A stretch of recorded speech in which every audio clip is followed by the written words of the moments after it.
संतोषी माता को हिंदू धर्म में संतोष, सुख, शांति और वैभव की माता के रूप में पूजा जाता है। धार्मिक मान्यताओं के अनुसार माता संतोषी भगवान श्री गणेश की पुत्री हैं। संतोष हमारे जीवन में बहुत ज़रूरी है। संतोष ना हो तो इंसान मानसिक और शारीरिक तौर पर बेहद कमज़ोर हो जाता है। संतोषी माँ हमें संतोष दिला हमारे जीवन में खुशियों का प्रवाह करती हैं। यह व्रत शुक्ल पक्ष के प्रथम शुक्रवार से शुरू किया जाता है। इस व्रत को करने वाले कथा कहते व सुनते समय हाथ में गुड़ और भुने हुए चने रखें। सुनने वाला प्रगट संतोषी माता की जय इस प्रकार जय जयकार मुख से बोलता जावे। कथा समाप्त होने पर हाथ का गुड़ और चना गाय को खिला दें। कलश के ऊपर रखा गुड़ और चना सभी को प्रसाद के रूप में बांट दें। कथा से पहले कलश को जल से भरें और उसके ऊपर गुड़ व चने से भरा कटोरा रखें। कथा समाप्त होने के बाद आरती होने के बाद कलश के जल को घर में सब जगहों पर छिड़कें और बचा हुआ जल तुलसी की क्यारी में सींच दें। बाजार से गुड़ मोल लेकर और यदि गुड़ घर में हो तो वही काम में लेकर व्रत करें। व्रत करने वाले को श्रद्धा और प्रेम से प्रसन्न मन से व्रत करना चाहिए। इस दिन व्रत करने वाले स्त्री पुरुष को ना ही खट्टी चीज़ें हाथ लगानी चाहिए और ना ही खानी चाहिए। कथा प्रारंभ। एक बुढ़िया थी जिसके 7 बेटे थे। उनमें से 6 कमाते थे और एक न कमाने वाला था। वह बुढ़िया उन 6 को अच्छी रसोई बनाकर बड़े प्रेम से खिलाती, पर 7वें को बचा खुचा जूठन खिलाती। परंतु वह भोला था, अतः मन में कुछ भी विचार नहीं करता। एक दिन वह अपनी पत्नी से बोला, देखो मेरी माता को मुझसे कितना प्रेम है। उसने कहा, वह तुम्हें सभी की जूठन खिलाती है, फिर भी तुम ऐसा कहते हो। चाहो तो तुम समय आने पर देख सकते हो। एक दिन बहुत बड़ा त्यौहार आया। बुढ़िया ने 7 प्रकार के भोजन और चूरमे के लड्डू बनाए। 7वां लड़का यह बात जांचने के लिए सिर दुखने का बहाना करके पतला कपड़ा ओढ़कर सो गया और देखने लगा। माँ ने उनको बहुत अच्छे से 6 भाइयों को आसन पर बिठाया और 7 प्रकार के भोजन और लड्डू परोसे। वह उन्हें बड़े प्रेम से खिला रही थी। जब वो 6 उठकर गए तो माँ ने उनकी जूठी थालियों से जूठन इकट्ठी की और उनसे एक लड्डू बनाया। फिर वह 7वें लड़के से बोली, अरे रोटी खा ले। वह बोला, माँ मैं भोजन नहीं करूँगा, मैं तो परदेश जा रहा हूँ। माँ ने कहा, कल जाता हो तो आज ही चला जा। वह घर से निकल गया। चलते समय उसे अपनी पत्नी की याद आई जो गौशाला में कंडे थाप रही थी। वह बोला, हम जावे परदेश को आवेंगे कुछ काल, तुम रहियो संतोष से धर्म अपनो पाल।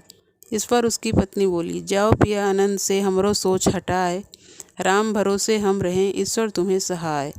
देव निशानी आपनी देख धरू मैं धीर, सुधि मत हमरी बिसारियो रखियो मन गंभीर।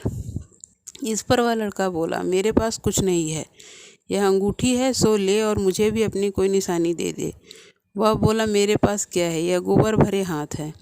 यह कहकर उसने उसकी पीठ पर गोबर भरे हाथ की थाप मार दी। वह लड़का चल दिया। इसी कारण से विवाह में पत्नी पति की पीठ पर हाथ का छापा मारती है। चलते समय वह दूर देश में पहुंचा। वहां एक व्यापारी की दुकान पर जाकर बोला, मुझे नौकरी पर रख लो। सेठ बोला, तनख्वाह काम देकर तनख्वाह देंगे, तुम रह जाओ। वह सवेरे 7 बजे से रात 12 बजे तक नौकरी करने लगा। थोड़े ही दिनों में दुकान का सारा लेन देन और हिसाब किताब करने लगा। सेठ के 7-8 नौकर चक्कर खाने लगे। सेठ ने उसे 2-3 महीने में आधे मुनाफे का हिस्सेदार बना दिया। 12 वर्ष में वह नामी सेठ बन गया और उसका मालिक उसके भरोसे काम छोड़कर कहीं बाहर चला गया। इधर उसकी औरत को सास और जिठानियाँ बड़े कष्ट देने लगीं। वे उसे लकड़ी लेने जंगल में भेजती, भूसे की रोटी देती और फूटे नारियल की नरेली में पानी देती। वह बड़े कष्ट से जीवन बिताती थी। एक दिन जब वह लकड़ी लेने जा रही थी तो रास्ते में उसने कई औरतों को व्रत करते देखा। वह पूछने लगी, बहनों यह किसका व्रत है, कैसे करते हैं और इससे क्या फल मिलता है। तो एक स्त्री बोली, यह संतोषी माता का व्रत है, इसे करने से मनोवांछित फल मिलता है। इससे गरीबी, मन की चिंताएं, राज के मुकदमे, कलह, रोग नष्ट होते हैं और संतान सुख, धन, प्रसन्नता, शांति, मनपसंद वर मिले व बाहर गए हुए पति के दर्शन होते हैं। उसने उसे व्रत करने की विधि बता दी। उसने रास्ते में सारी लकड़ियाँ बेच दी व गुड़ और चना ले लिया। उसने व्रत करने की तैयारी की। उसने सामने एक मंदिर देखा तो पूछने लगी, यह मंदिर किसका है। वह कहने लगे, यह संतोषी माता का मंदिर है। वह मंदिर में गई और माता के चरणों में लूटने लगी। वह दुखी होकर विनती करने लगी, माँ मैं अज्ञानी हूँ, बहुत दुखी हूँ, तुम्हारी शरण में हूँ, मेरा दुख दूर करो। माता को दया आ गई। एक शुक्रवार को उसके पति का पत्र आया और अगले शुक्रवार को पति का भेजा हुआ धन मिला। अब तो जेठानी और सास नाक सिकोड़ के कहने लगे, अब तो इसकी खातिर बढ़ेगी, यह बुलाने पर भी नहीं बोलेगी। वह बोली, पत्र और धन आवे तो सभी को अच्छा है। उसकी आंखों में आंसू आ गए। वह मंदिर में गई और माता के चरणों में गिरकर बोली, हे माँ, मैंने तुमसे पैसा कम मांगा है, मुझे पैसे से क्या काम है, मुझे तो अपने सुहाग से काम है, मैं तो अपने स्वामी के दर्शन मांगती हूँ। तब माता ने प्रसन्न होकर कहा, जा बेटी, तेरा स्वामी आवेगा। यह सुनकर खुशी से बावली होकर घर में जा काम करने लगी। अब संतोषी माँ विचार करने लगी, इस भोली पुत्री को मैंने कह तो दिया कि तेरा पति आएगा, लेकिन कैसे? वह तो इसे स्वप्न में भी याद नहीं करता, उसे याद दिलाने को मुझे ही जाना पड़ेगा। इस तरह माताजी उस बुढ़िया के बेटे के पास जा स्वप्न में प्रकट हो कहने लगी, साहूकार के बेटे सो रहा है या जागता है? वह कहने लगा, माता सोता भी नहीं हूँ, जागता भी नहीं हूँ, कहो क्या आज्ञा है। माँ कहने लगी, तेरे घर बार कुछ है कि नहीं? वह बोला, माँ मेरे पास सब कुछ है, माँ बाप है, बहू है, क्या कमी है? माँ बोली, भोले पुत्र, तेरी बहू घोर कष्ट उठा रही है, तेरे माँ बाप उसे परेशान कर रहे हैं, वह तेरे लिए तरस रही है, तू उसकी सुध ले। वह बोला, हाँ माताजी, यह तो मालूम है, परंतु जाऊँ कैसे? परदेश की बात है, लेन देन का कोई हिसाब नहीं, कोई जाने का रास्ता नजर नहीं आता, कैसे चला जाऊं? माँ कहने लगी, मेरी बात मान, सवेरे नहा धोकर माता का नाम ले, घी का दीपक जला, दंडवत कर दुकान पर जा बैठ। सुबह उठकर उसने यह बात अपने मित्रों को बताई। सभी उसकी हंसी उड़ाने लगे। उन लोगों ने कहा कि कभी सपने भी सच्चे होते हैं। एक बूढ़ा बोला, देख भाई, सांस झूठ करने के बदले जैसा माता ने कहा है वैसा ही करने में तेरा क्या जाता है। बूढ़े की बात मानकर वह नहा धोकर संतोषी माता को दंडवत, घी का दीपक जलाकर दुकान पर जा बैठा। थोड़ी देर में लाने वाले रुपया लाने लगे और लेने वाले हिसाब लेने लगे। लोग कोठे में भरे सामान के खरीदार नगद दाम दे सौदा करने लगे। शाम तक धन का भारी ढेर लग गया। मन में माता का नाम ले चमत्कार देख प्रसन्न हो घर ले जाने के वास्ते गहना कपड़ा सामान खरीदने लगा। यहाँ के काम से निपट तुरंत घर को रवाना हुआ। उधर उसकी पत्नी जंगल में लकड़ी लेने आती है। लौटते वक्त माताजी के मंदिर में विश्राम करती। वह तो उसके प्रतिदिन रुकने का स्थान ठहरा। धूल उड़ती देख वह माता से पूछती है, हे माता, यह धूल कैसी उड़ रही है? माता कहती है, हे पुत्री, तेरा पति आ रहा है, अब तो ऐसा कर, लकड़ियों के 3 बोझ बना, एक नदी के किनारे रख, दूसरा मेरे मंदिर पर और तीसरा अपने सिर पर। तेरे पति को लकड़ियों का गट्ठा देखकर मोह पैदा होगा। वह यहाँ रुकेगा, नाश्ता पानी बना खाकर माँ से मिलने जाएगा। तब तू लकड़ियों का बोझ उठाकर जाना और चौक में गट्ठा डालकर जोर से आवाज़ लगाना, लो सासू जी, लकड़ियों का गट्ठा लो, भूसी की रोटी दो, नारियल के खोपड़े में पानी दो, आज मेहमान कौन आया है। माता इसे बहुत अच्छा कहकर वह प्रसन्न मन से लकड़ियों के 3 गट्ठर बनाई। एक नदी के किनारे पर और एक माताजी के मंदिर पे रखा। इतने में मुसाफिर आ पहुंचा। सूखी लकड़ी देख उसकी इच्छा उत्पन्न हुई कि हम सब अब यहीं पर विश्राम करें और भोजन बना खा पीकर गांव जाएं। इसी तरह रुककर भोजन बना विश्राम करके गांव को गया। सबसे प्रेम से मिला। उसी समय सिर पर लकड़ी का गट्ठर लिए वह उतावली सी आती है। लकड़ियों का भारी बोझ आंगन में डालकर जोर से 3 आवाज़ देती है, लो सासू जी, लकड़ियों का गट्ठर लो, भूसी की रोटी दो, आज मेहमान कौन आया है। यह सुनकर उसकी सास बाहर आपने दिए हुए कष्टों को भुलाने हेतु कहती है, बहू ऐसा क्यों कहती है, तेरा मालिक ही तो आया है, आ बैठ, मीठे भात खा, भोजन कर, कपड़े गहने पहन। उसकी आवाज़ सुन उसका पति बाहर आता है।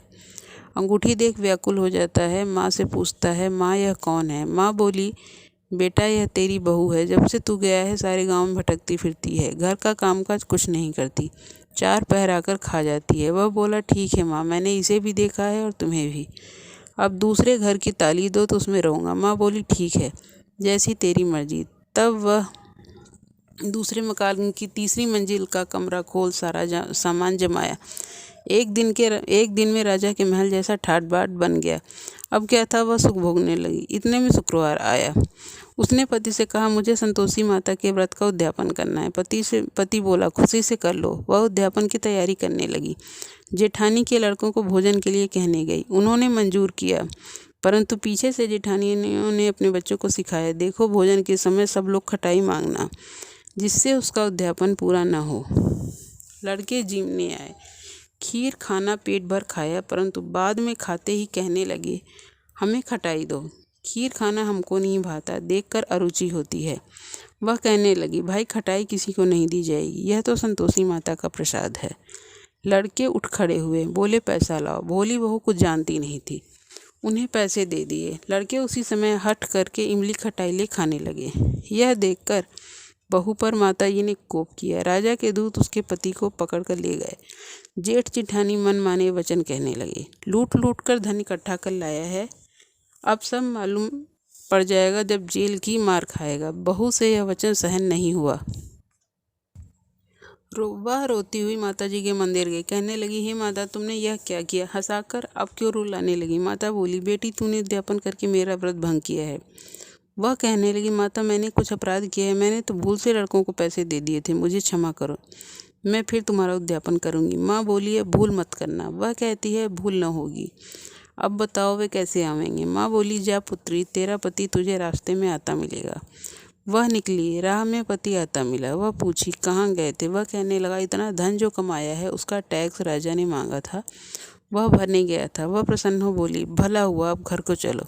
कुछ दिन बाद फिर शुक्रवार आया। वह बोली, मुझे फिर माता का उद्यापन करना है। पति ने कहा, करो। वह बहू फिर जेठ के लड़कों को भोजन को कहने गई। जेठानी ने एक दो बातें सुनाई और सब लड़कों को सिखाने लगी, तुम सब लोग पहले ही खटाई मांगना। लड़के भोजन से पहले कहने लगे, हमें खीर नहीं खानी, हमारा जी बिगड़ता है, कुछ खटाई खाने को दो तो चले। वह बोली, खटाई किसी को नहीं मिलेगी, आना हो तो आओ। यह कहकर वह ब्राह्मण के लड़के लाकर भोजन कराने लगी। यथाशक्ति दक्षिणा की जगह एक एक फल उन्हें दिया। संतोषी माता प्रसन्न हुई। माता की कृपा होते ही 9वें मास उसके घर चंद्रमा के समान सुंदर पुत्र प्राप्त हुआ। पुत्र को पाकर प्रतिदिन माता जी के मंदिर को जाने लगी। माँ ने सोचा, यह रोज आती है, आज क्यों न मैं इसके घर चलूं। यह विचार कर माता ने भयानक रूप बनाया। गुड़ चने से सना मुख, ऊपर सूंड के समान होठ, उस पर मक्खियाँ भिन भिना रही थी। देहली पर पैर रखते ही उसकी सास चिल्लाई, देखो रे, कौन चुड़ैल डाकिनी चली आ रही है, लड़कों इसे भगाओ नहीं तो किसी को खा जाएगी। लड़के भागने लगे, चिल्लाकर खिड़की बंद करने लगे। बहू रोशनदान में से सब देख रही थी। प्रसन्नता से पगली बन चिल्लाने लगी, आज मेरी माता जी मेरे घर आई हैं, वह बच्चे को दूध पीने से हटाती है। इतने में सास का क्रोध फट पड़ा। वह बोली, क्या उतावली हुई है, बच्चे को पटक दिया। इतने माँ के प्रताप से लड़के ही लड़के नजर आने लगे। वह बोली, माँ, मैं जिसका व्रत करती हूँ यह संतोषी माता है। सबने माता जी के चरण पकड़ लिए और विनती कर कहने लगी, हे माता, हम मूर्ख हैं, अज्ञानी हैं, तुम्हारे व्रत की विधि हम नहीं जानते। व्रत भंग कर हमने बड़ा अपराध किया है, जग माता आप हमारा अपराध क्षमा करो। इस प्रकार माता प्रसन्न हुई। बहू को प्रसन्न हो, जैसा फल दिया वैसा माता सबको दी। जो पढ़े उसका मनोरथ पूर्ण हो। बोलो संतोषी माता की जय।